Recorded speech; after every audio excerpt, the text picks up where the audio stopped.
Hi, isang pinagpala ngayong umaga. Good morning sa lahat, mga idol at mga kapatid ko, mga kapatid sa ating social media na nagsasaya dito sa ating mga ginagawa. Akin po i-real talk yung aking nalalaman para ma-share ko naman sa atin mga kababayan.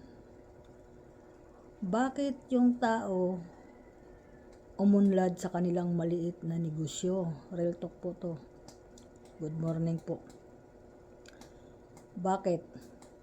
Kaya po siya umunlad sa kanyang maliit na negosyo kasi po diskarte niya yan kung paano niya pauunlarin yung kanyang kaunting negosyo. Siya po ay tumawag sa atin may kapal at tulungan siya at para siya makaraos. At siya po umunlad dahil sa kanyang pagsisikap.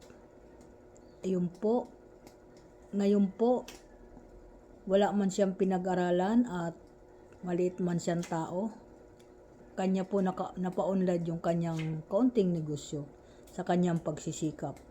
Ganun lang po ang diskarte at matuto din po tayo mag-ipon ng kahit paunti-unti. At pag naipon po yon kahit paunti-unti at pag pinagsama-sama po yon sa loob ng isang taon yung inipon o ilang buwan, ayun po ay marami na pandagdag din po sa inyong negosyo. Lalaki din po yung negosyo nyo na dagdagan.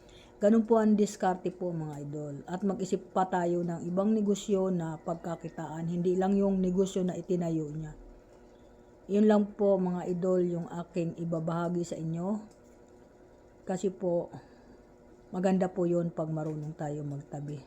Napapalago natin yung ating negosyo, ang ating pamilya, matutulungan natin kahit papaano. Thank you po at good morning sa lahat. Sana po may natutunan. Thank you.